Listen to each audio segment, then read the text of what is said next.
Hi, it's Joy Foster, founder of TechPixies and the host of the Sparkle and Thrive podcast. I am very, very, very honored and grateful that Suzanne Heywood has accepted our invitation to be the guest on the Sparkle and Thrive podcast. We did a private interview with her several months ago with our inner circle, the members of the Tech Pixie community where we do our Mindset Monday. And Suzanne talked about her book, Wave Walker, Breaking Free. It is a powerful book about a girl trapped in someone else's dream, her parents' dream of traveling around the world, and all the adversity she faced and how she came out of it stronger than ever. I can't express enough just how grateful I am that she said yes to the interview. It was a dream of mine. A friend of mine, just to give you some back story to this book, a friend of mine had told me they were reading this book and they absolutely loved it and that they thought I would love it too. And so I got it on Audible. And when we were driving back from France in Barry, the camper van, we were listening to it, my husband and I. And really, it's a story of courage and resilience that you couldn't make up, which is why I love that it's a nonfiction book. I'm a huge fan of nonfiction books because they tell true stories of people's extraordinary lives. So you have the opportunity to win Wave Walker. We have Suzanne very generously has signed some copies of Wave Walker for us. So if you're interested in winning Wave Walker, what I want you to do is go on to our social medias, social media networks. We're on Instagram, Facebook, X, Twitter/X. We're also on TikTok, YouTube, Pinterest. But go onto our socials, find one of our posts about Wave Walker, and comment below. You might find a small clipping of the interview I did with Suzanne, but just comment below the video and tell us your key takeaway from this podcast interview. And you will be in for a chance to win a signed copy of Wave Walker. We've only got a couple of them, and we can't wait to send them out to a very deserving winner. So give us your best key takeaway from Wave Walker, Breaking Free by Suzanne Heywood. And in the meantime, get stuck in listening to this interview because it is fantastic and you will learn a lot about yourself by listening to Suzanne. For those who haven't read the book Wave Walker, can you give us a summary? I mean, it's a hard book to summarize, but give us the elevator pitch of Wave Walker, and then we can get into some of the incredible details. And I just want to say thank you as well for giving up some time this morning to be with us. I know you're a very busy woman. Well, thank you as well. Thank you for letting me come, and it's very nice to meet you all. Anyway, the story of Wave Walker, in a way, is a very simple story, which is when I was 6 years old, my father announced that he wanted to sail around the world on a boat. My maiden name is actually Cook, and my father comes from Yorkshire. So the kind of pretext for this voyage was that we were going to recreate Captain Cook's third voyage around the world to celebrate Captain Cook. I say kind of pretext, and we'll kind of come on to that kind of later, because I finally, in the end, kind of worked out that it really wasn't about that, but that was supposed to be the reason for this voyage. So we set sail when I was 7 years old, leaving everything behind us, leaving all my kind of friends and my toys and everything else behind us. And this was supposed to be a 3-year voyage. And it starts off a little bit kind of Harry Potterish. I'm kind of very excited about being at sea. I'm a 7-year-old girl. I think my father's a kind of wonderful kind of sailor. And then very quickly, it starts to get quite dark because we're very badly shipwrecked in the Indian Ocean, which I'm sure we'll kind of come back to. But we then kind of pull ourselves back together and continue sailing to the end of what is supposed to be the 3 years. It's actually 4 years by then because we're delayed by a year because we're shipwrecked. And we get to Hawaii, which was the end of Cook's third voyage because he was killed in Hawaii. At which point we have a family vote. And I vote to come home. I'm desperate to come home. I want to kind of go. I'm not really doing any serious schooling. My mother's doing a bit of sporadic schooling, but not really. And I'm desperate for friends. I mean, I'm stuck on this boat with my parents and occasionally crew members, but I'm desperate for friends. So we have a family vote, and my parents vote to keep sailing, and my brother and I vote to come home, and my father overrules us and says, this is you think this is a democracy, but it's actually a dictatorship. We're going to keep sailing. And we do for almost another kind of 7 years, so almost a decade at sea at the end. And the last year of it is probably the kind of worst year. It's one of those kind of things about it's kind of darkest before the light. When my parents leave my brother and me in New Zealand, I'm kind of 16, he's 15, and they keep sailing and they leave us fending for ourselves in New Zealand, in the kind of centre of North Island in New Zealand.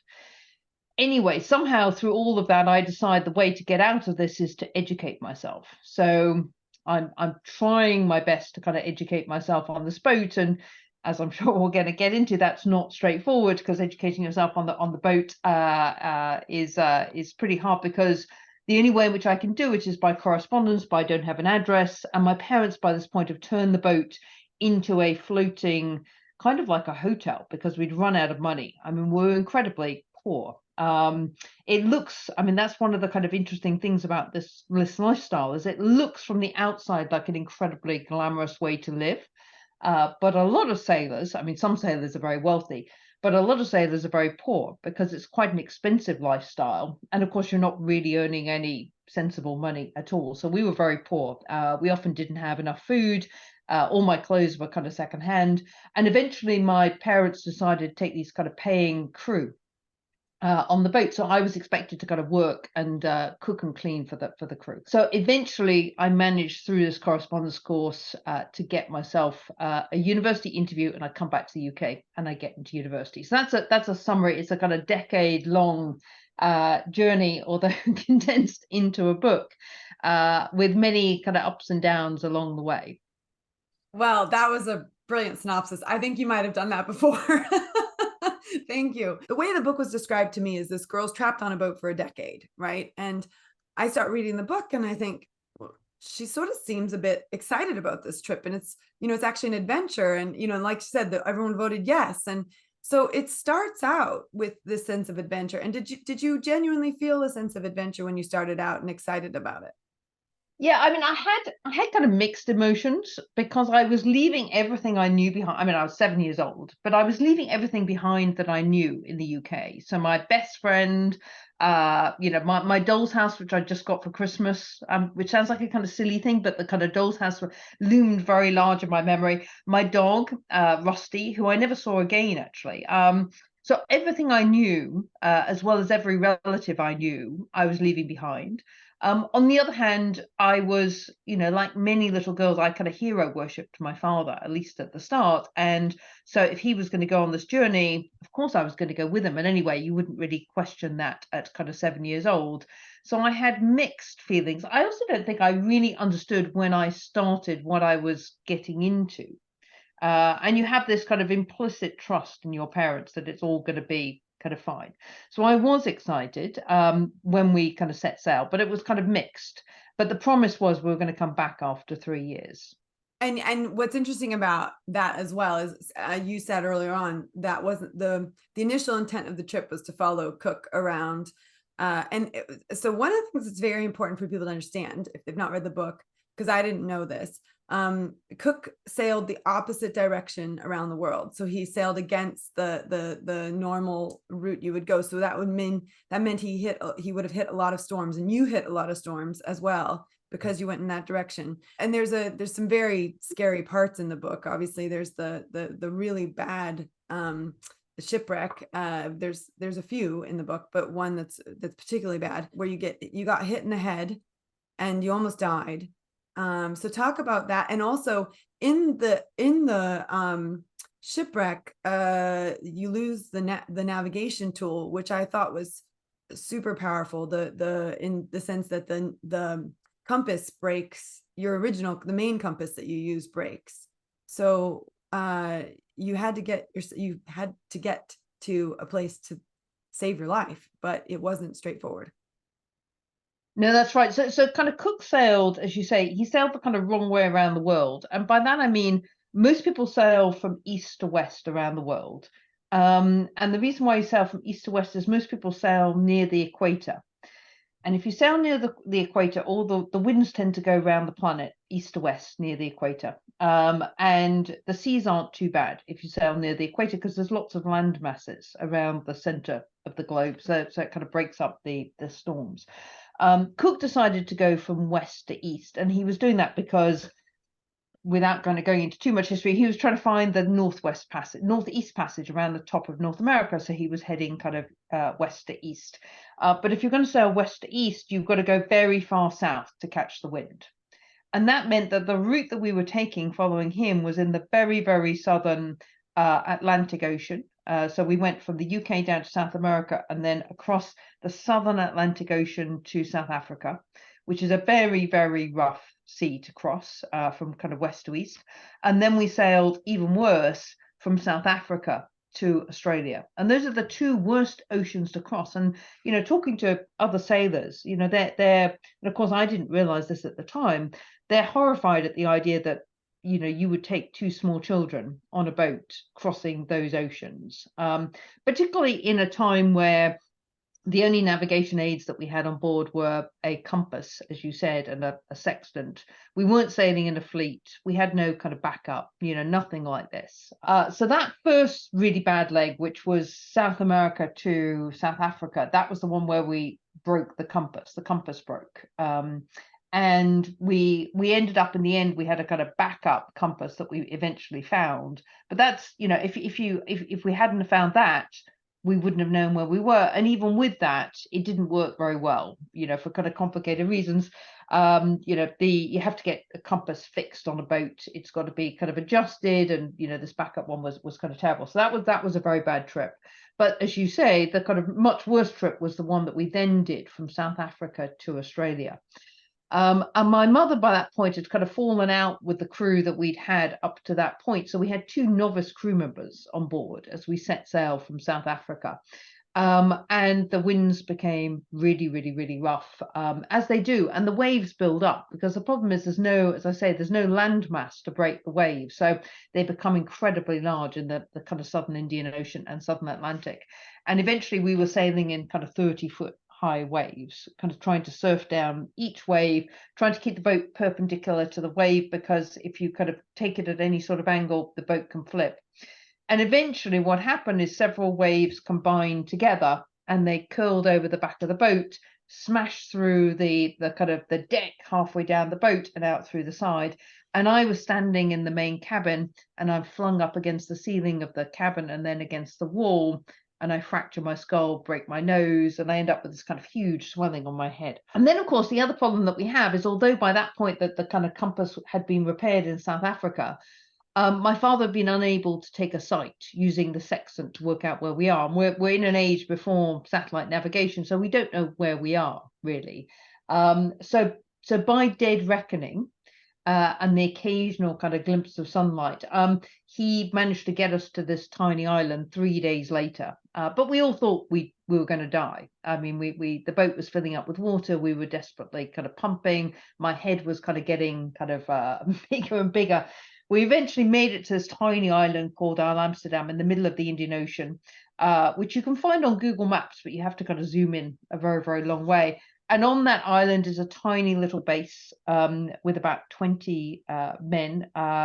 It's a French base, and they had one doctor there, and he operated on my head, but he didn't have any anesthetic that would work for. I mean, the only thing he could have given me was a general anesthetic, and obviously you don't have that on the tiny atoll. And it's interesting, when we finally made our way to Australia, kind of skipping over all sorts of other stories, but we eventually get to Australia and to Fremantle, where we repair the boat. And my father wants to keep sailing. We get a new crew member on, Mr. Ray. I always called him Mr. Ray. Mr. Ray is still around, by the way. Mr. Ray is rather enjoying the book being well known. In fact, he kind of emailed me the other day to say he'd been invited to his local WI to kind of have cake and talk about the book and sign it, which he's rather kind of thrilled by. Anyway, Mr. Ray came on board. Mr. Ray was lovely, and he was on board for about 6 months. And he was the nearest thing to because as you'll find in the book, my parents were not very parental, shall we say. So Mr. Ray was about the closest thing to a kind of a kind father figure that I ever had. My father wasn't unkind, but he just wasn't interested, whereas Mr. Ray and I spent a lot of time together. And he's kind of told me since that he remembers looking at me the day my father declared that we were going to set sail again, and I just looked at him petrified. I didn't say anything, apparently, just my eyes were kind of huge. And I'm still 7, 8 years old, and by that point. So at that point, I had kind of realized that this wasn't what I thought it was going to be. This wasn't a kind of a nice sail around the world. This was a very dangerous thing. But of course, I had no choice. I mean, I was there with my parents, and you've got to kind of keep going. Well, that's an interesting point, because one of the thoughts that came to my mind, and I'm going to skip to the end for a second, not the end, but sort of the point where you're in New Zealand, you've been abandoned by your parents, you're taking care of your brother. Your brother, unlike you had figured out how to study, and you even got to a point where you're quite strong with everyone, like, no, I'm studying, this is what I'm doing, and don't ask me to do all these things because I need to do this is what I need to do. And your brother sort of never got to that point, was always so he was sort of failing school, and he ends up in New Zealand, and you're sort of looking after him. And there's a point at which you have to get your visa renewed a couple times, but there's one in particular where the officer who's processing your visa request says to you, you're not allowed to be in New Zealand by yourself at this age. And I found it fascinating, and I would really love to know, what you think. And I thought about this morning on my walk in the pouring rain with my dog. I was thinking about you, because I was thinking about, oh my gosh, I just can't imagine all of this. But at that point, there's an opportunity to say, like, it's like this recognition of basically child abuse, child neglect. This is what's happening to us. But then as I was thinking about it, why didn't she say something? Why didn't she tell them? Why didn't she tell them what was going on? Because there you were speaking to an authority.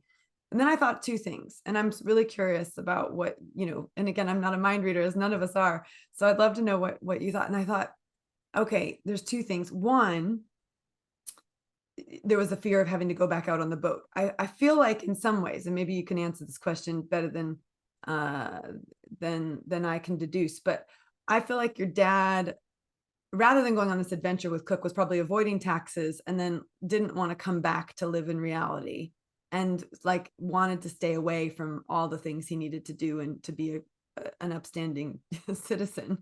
And I could be wrong, I feel like that's what he was doing. So on the one hand, I felt like she is not saying what's going on because she's afraid he's going to take her back out on the boat, because of the age. Or two, there was a part of you that didn't want him to like get caught and go to jail and all this stuff. Like, so I just was curious at that point where the officer's telling you it's illegal to leave your child alone, and yet you've been there the whole time. Now, your dad does promise, and I know it's a false promise, but your dad promises, oh, I'm going to be here for the next 3 months. And then, of course, 2 days later, he's gone. By the way, everybody, just so you know, Suzanne's running his whole business. She's taking all the bookings, she's taking all the money, she's putting all the money into another account. She has hardly any money for herself and her brother. So I'm just, when that happened, when there's that moment of the officer saying to you, it's illegal to do this, what went through your head? Well, it's interesting. And, one of the things that I did actually, because and sadly, now almost kind of 5 years ago, my husband passed away. And lots of people said you should go and do counselling after he kind of passed away. He died, sadly, of lung cancer. And eventually I did. It was about a year and a bit afterwards. And I had these kind of 10 sessions that I was allowed to do on my health insurance. It was in the middle of COVID, actually. And the poor therapist, we spent the first half of the first session talking about Jeremy, but that's a relative, I mean, it's incredibly sad. I've got to get my head around it, but it's not complicated. And then we spent the next 9.5 sessions talking about my parents. It's like, whoa. Anyway, she told me a couple of things which are really interesting, which helped me to understand kind of what some of the things that I did, because one of the things I kind of slightly don't understand now as an adult looking back is why I didn't just leave the boat. And another thing is that sort of kind of, why didn't I just go to somebody and tell them? And what she explained to me is that as a child, it's almost impossible to do that because your entire world is your parents. And for me, it was even more extreme than that, because after we left England, I had no contact whatsoever with any of my relatives. When my parents left me in New Zealand, I didn't know anybody in New Zealand apart from one person who lived in Auckland several hours away. So my entire world was my parents. And it's even more profound than that, as she kind of explained to me, which I hadn't really understood, but it makes sense, which is if you as a child challenge your parents and admit to yourself that your parents are bad parents, you're kind of challenging your entire world. I mean, that's your universe as a child. Whereas an adult, you can do it because you've got, I've now got, my kids and my friends and my everything else that I have in my world. Now I can do it. Even as an adult, by the way, it's still quite hard to do, but I mean, it's much easier to do than as a child. So coming back to that, when he said, where are your parents? I can't renew your visa. I was going to get deported because my visa, I mean, not only did my parents got to leave me there on my own with my brother, but with a visa which wasn't long enough, I was going to get deported. My brother, incidentally, wasn't going to get deported because they managed to sneak him in without declaring him to immigration, which is so he was a kind of unknown alien in New Zealand. I think there was two reasons. One is I couldn't betray my parents, because to betray my parents, I'd have to admit that they were bad parents, which I think is just very hard to do as a child. Secondly, if I'd said that, they would have deported me. If I'd said I'm here on my own, the next thing he would have done is deport me. And that would have meant that my younger brother would have been left on his own in New I Zealand. didn't understand that part. So I didn't realize your brother had slipped under the radar. So wow. So Yeah, you so were really. so when we went into New Zealand, I was 16, he was 15. And at that point in time, up until around about 16, you could stay on your parents' passports. You were just you didn't have your own passport as a child in those years. And so I just got to the age where I had my own passport. He was still on my parents' passport. And when we cleared into New Zealand, they kind of missed him. So they kind of cleared my mother, my father, my brother, me in, and they didn't notice my brother. So I was there, my visa was running out. He wasn't. So had they deported me, he would have been left on his own. Wow.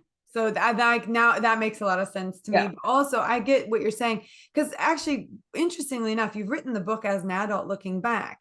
So there's some perspective there that while you're going through it as a child that wouldn't have been there.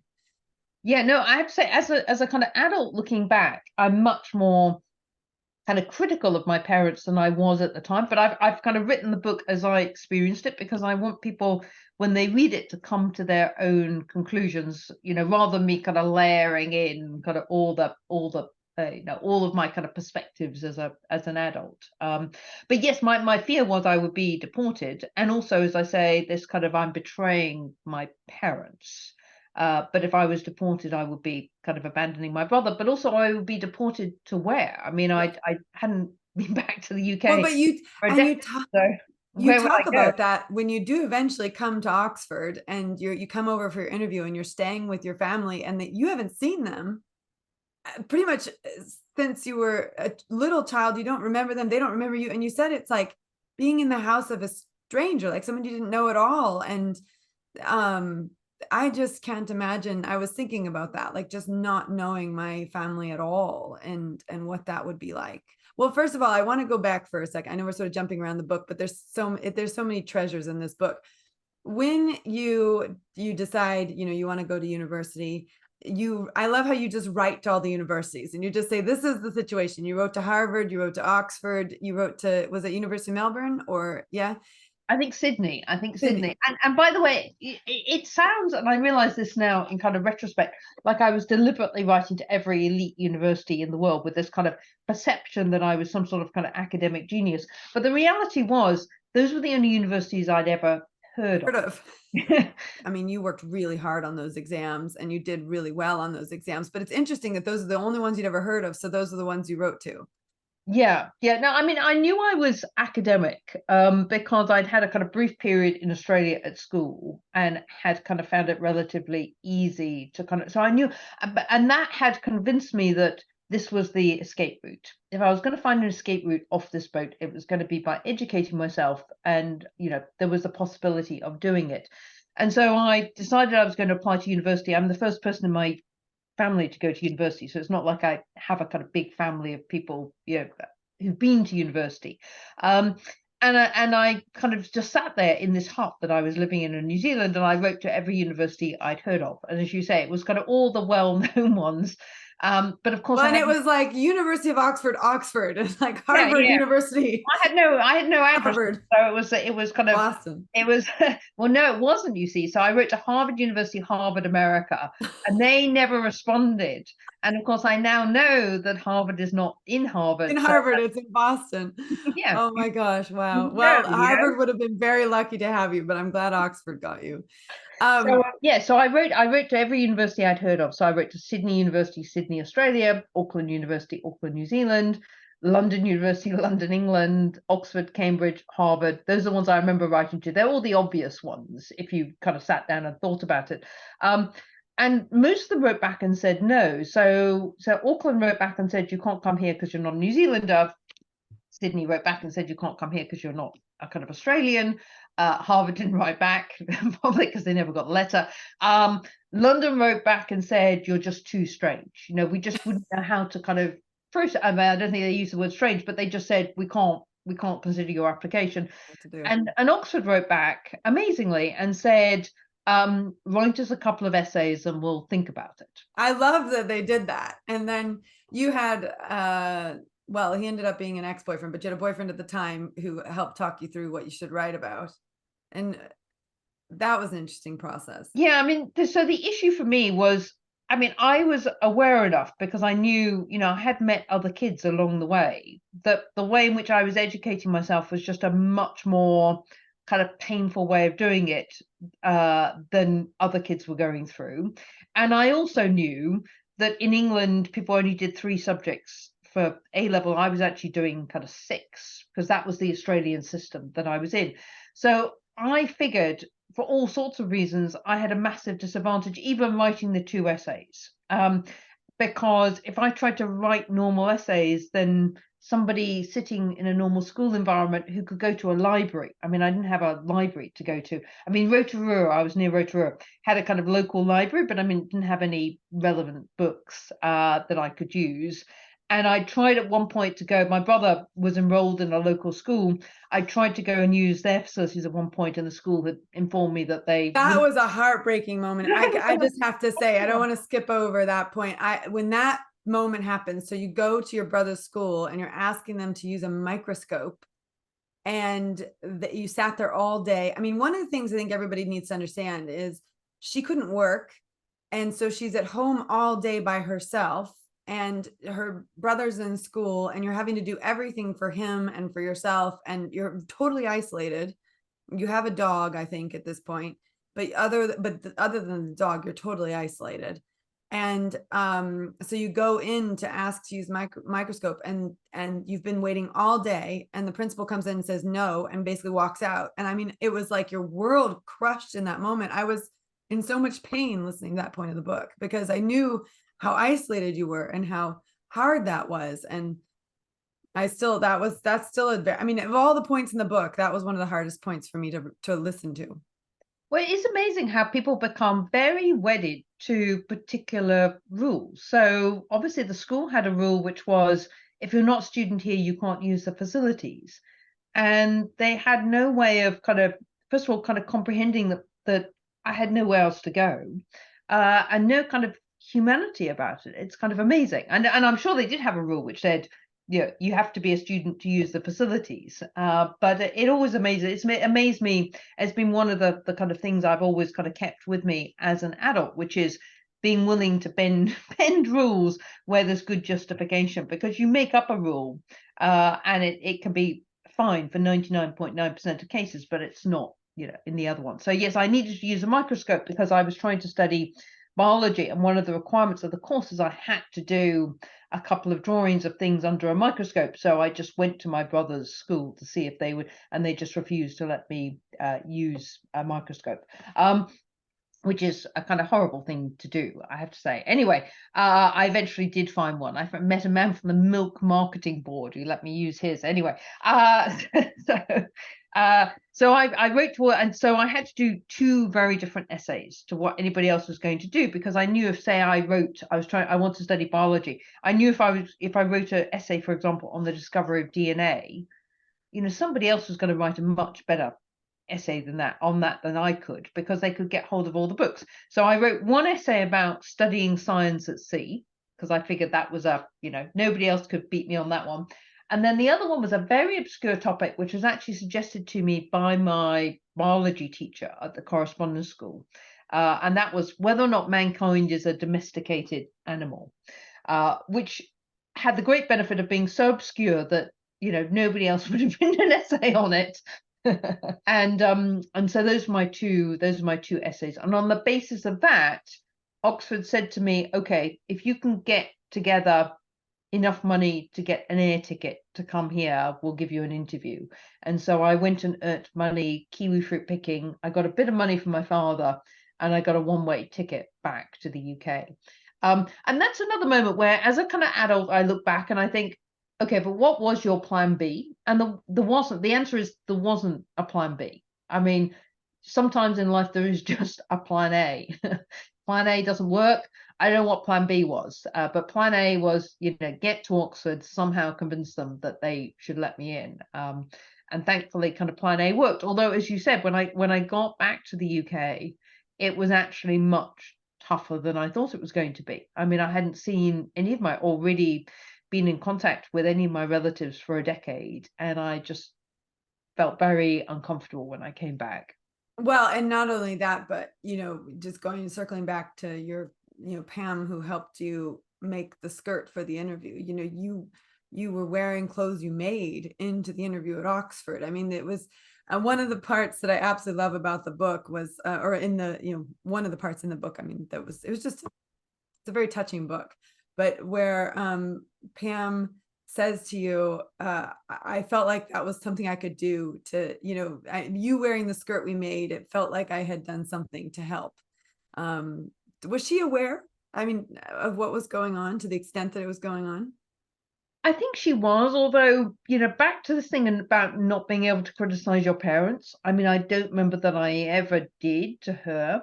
But it's interesting. I mean, Pam was the nearest thing I ever had to somebody who behaved to me like a mother. I mean, Pam was a kind of old friend of my parents who'd worked with my father in the UK. She then emigrated to New Zealand with her children when she got divorced. So she was a kind of single mother of 3 kids who were a bit more grown up. So they'd actually all left home by this point. And I'd met her a couple of times with my parents, and she was my only adult contact in New Zealand. And I didn't see her for the whole of the 9 months that I was left by my parents in New Zealand, because she lived hours away in Auckland. But those final 2 weeks, I went up and stayed with her while I did my final exams. And then I had to kind of get myself ready to try and get, to come back to the UK. And as I say, I kind of stayed in her house for about a week or 10 days, and we made these 2 skirts together. And for me, that kind of time was really important, because, and it's funny, people have said to me when I later on kind of had kids of my own, I came back, I went to university, I finally kind of met my husband, and I've got 3 kids. People have said to me, how did you deal with becoming a parent, having had not really any great experience of kind of parenting?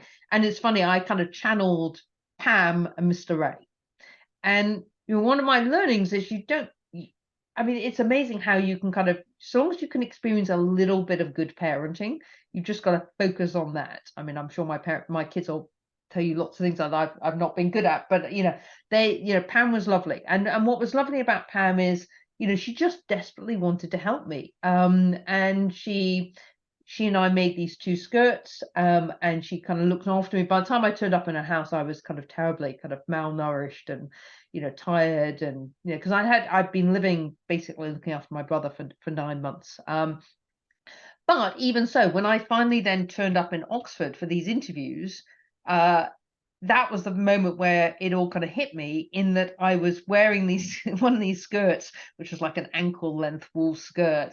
Everybody else, of course, was in a mini skirt with kind of Doc Martens. I was carrying this kind of portfolio of pictures of whales that I'd taken off the side of the boat, which I had a reason, because I wanted to study zoology, but of course nobody else was holding a folder of stuff. And I suddenly realized how odd I was. I felt very, very kind of uncomfortable standing there. I remember it very well. Yeah, I remember you talking about having a conversation with someone and, just that sort of feeling really distant, but, your body's there, but you're not quite there. Mm. And very sadly, I mean, when you got to the point about how Pam died, I was just like, oh my gosh. So she ends up getting murdered in Russia later, years later. And it just felt like that was just such an awful thing to happen to such a nice person. I know. I kind of, so in the epilogue, one of the things I did when I wrote the book was I went back and I tried to find everybody I possibly could. Obviously, I already knew about Pam. I mean, she was a very feisty woman. I mean, one of her great traits, she had this kind of inner, she was both very kind, but she had this kind of inner steel to her. But one thing she used to do is go off on these kind of solo holidays. And very sadly, she went on a solo holiday to Russia years and years ago, well before the kind of current troubles. And was kind of murdered for reasons nobody's kind of, it was just a kind of random terrible event.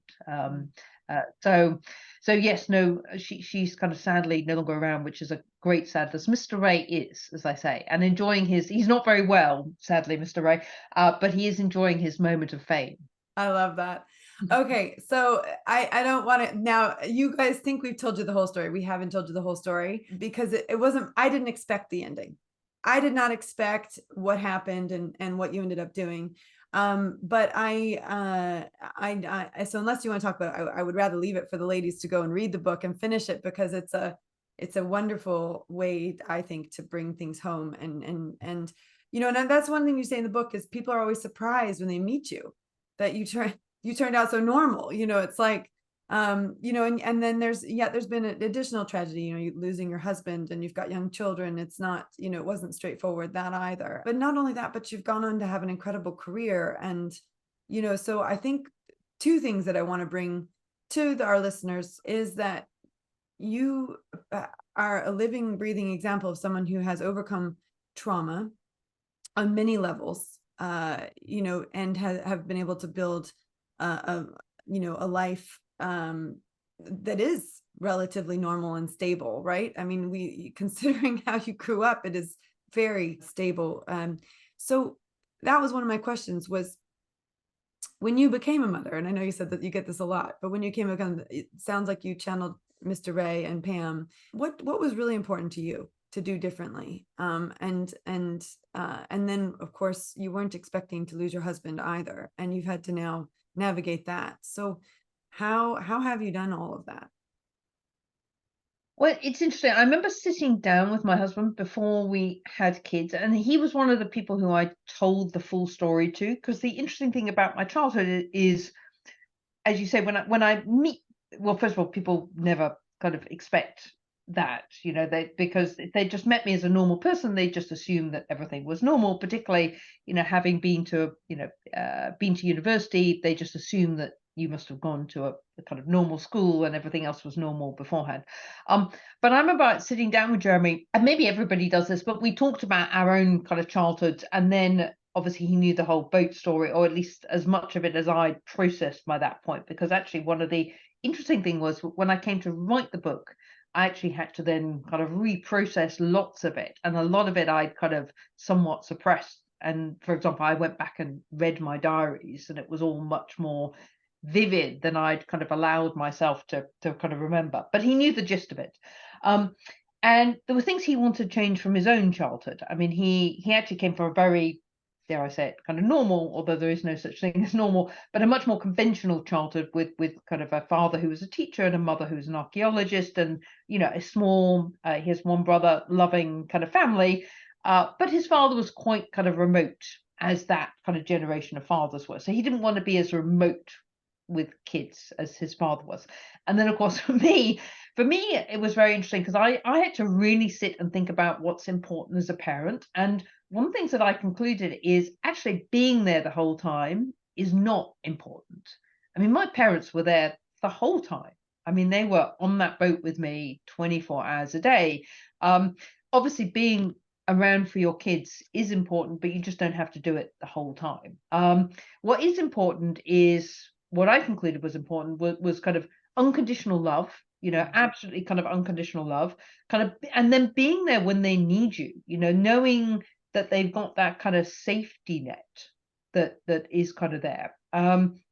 Those are the most important things. And I think in a way you've also got to be your kind of kids' greatest fans. It doesn't mean that you can't criticize them, but they've got to know that you've got their back, and you think fundamentally they're kind of good people.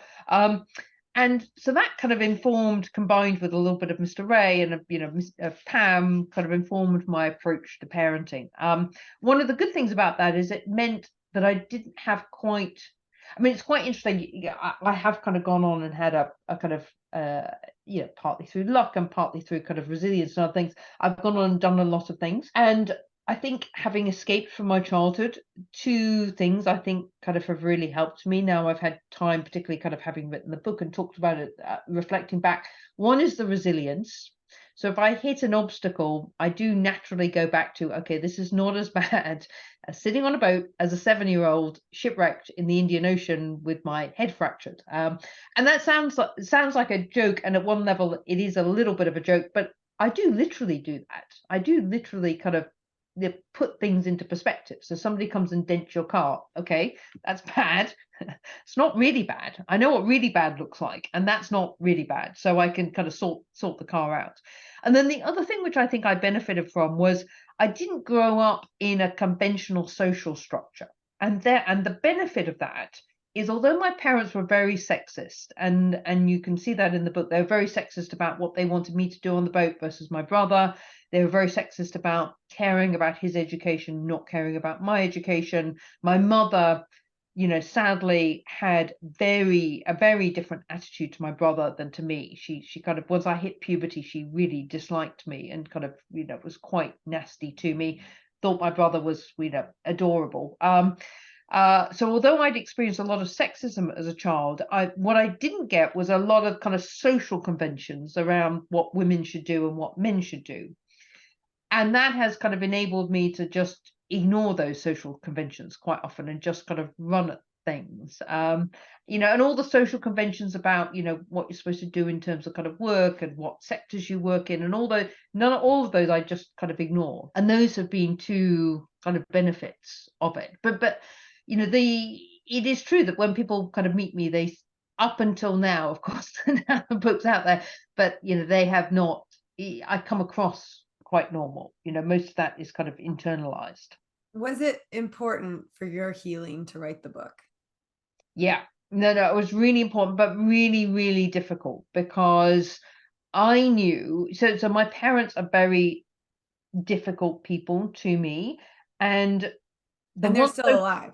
My father's still alive, not my mother. And one of these social conventions, which I guess I did have, is this kind of convention that you've got to have a relationship with your parents. Mm-hmm. And then of course I had kids, and then you've got this even greater social pressure, which is you've got to have a relationship with you've got to allow your kids to have a relationship with their grandparents.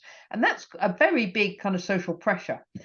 But I eventually got to the point, and it was when my kids got to the same sort of age as I was when I really struggled on the boat, where I just thought, that's not the most important thing for me now. What's much more important for me now is to start to work out my own story and to go back and work out the truth of what happened. Because it's amazing how, even though it happened to me, it actually took a lot of unpacking to put it all back together again. And actually, my mother had started to replicate some of the bad behavior to me towards one of my children as well. And that was another trigger. I thought, okay, this is kind of real. And I don't have to, they don't need to have a relationship with my parents. If my parents decide they're going to walk away, then I will just kind of accept that. And indeed, my parents, when I started to write the book, did become very aggressive and very unpleasant. But I'd accepted that. So the reason why it took me so long to write it, to decide to start to write it, was because I knew that they would react really badly. My broader family, by the way, have been fine, and obviously family, friends, my late husband, who knew I was starting to write it, have all been incredibly supportive. And then, but in terms of kind of me personally, it's been totally liberating, because it means I've gone back and kind of gone through all of this stuff. And I also love writing. It's not the first book I've written. I wrote a biography of my late husband, which we worked on together after he was diagnosed, before he died, which again is a slightly weird thing to do. but was a wonderful thing to do, having started it, because it meant that we spent his last year and a half talking through the kind of all the things he'd done. He was an amazing person. He worked for 4 different UK prime ministers. He was the cabinet secretary of the UK. So he worked for Blair and Brown and Cameron and May. And so he has had all these stories of all the things that he'd done. So I love writing. So I love doing it on that level. But from a kind of personal point of view, it meant that I've unpacked and confronted all this. And I triggered what I feared I would trigger, which is, a terrible reaction from my parents. But in a way, that's kind of fine, because I now, it's a much more honest situation now than what I had before, where the kind of pretense was that it was all fine. And it wasn't all fine. At least it wasn't all fine for me. Well, one thing we didn't get into really was your mother. So one of the things, and there's a king that did a study, this is like going back hundreds and hundreds of years.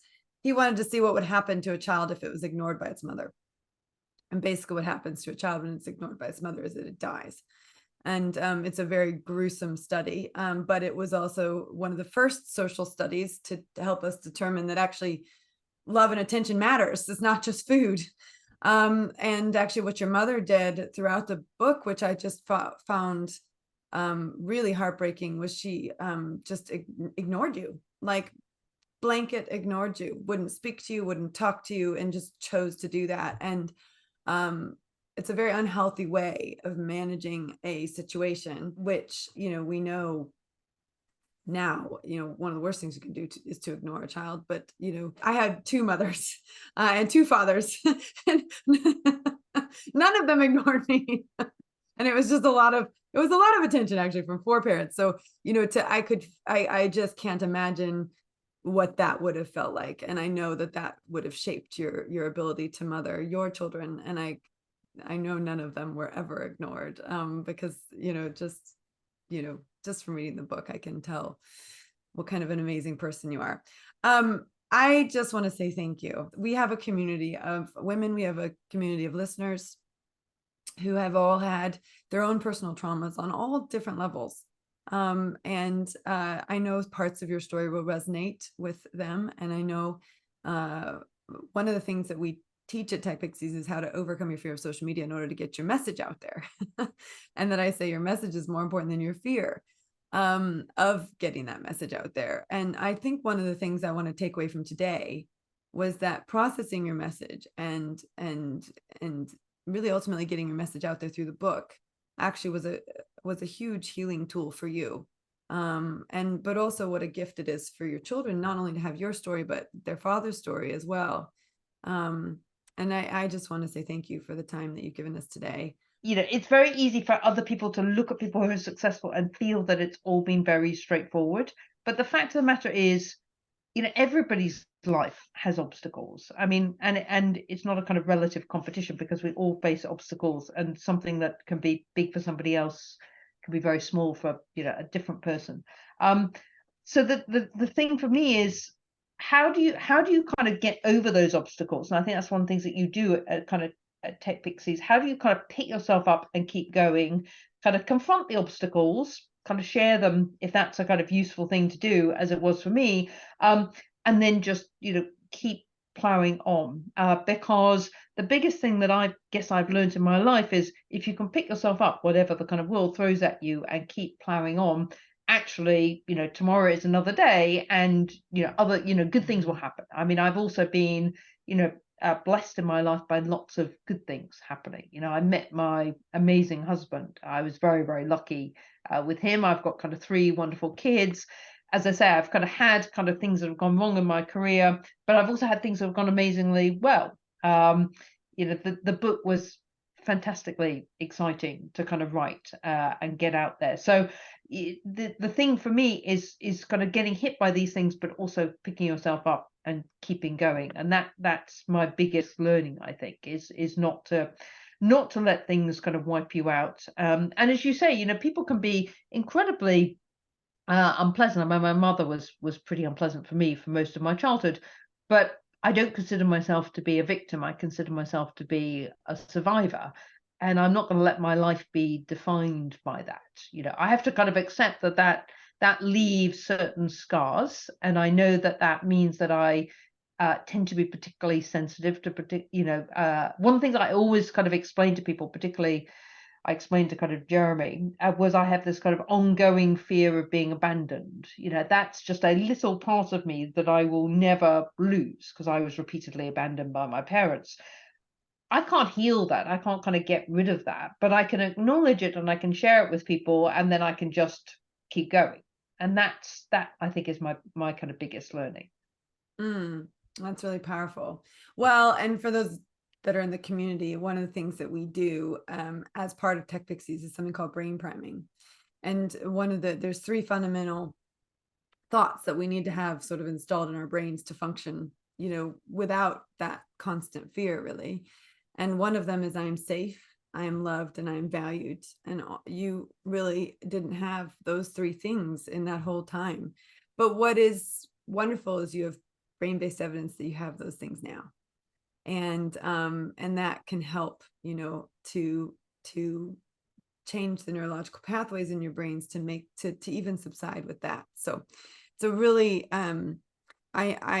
it's interesting when I do a lot of brain primes with women in our community, and I'm safe, I'm loved, I'm valued. Those 3 are fundamental, right? And we want to feel those 3 things in order to be able to function at our best. So I thank you for your vulnerability. Thank you for sharing all of this with us. We're all blessed by your resilience, and I think we will all walk away with more resilience just by listening to your story, your courage, your calmness. It's a gift to the world. And thank you for this time that you spent with us today. Thank you so much. No, and just kind of keep going. That's my key message. Thank you. All right, everybody, that was that, and that was incredible. So it's so still in awe that we were blessed to have that conversation. I hope you have a wonderful week and have been inspired, and I'll see you where I see you. Bye for now.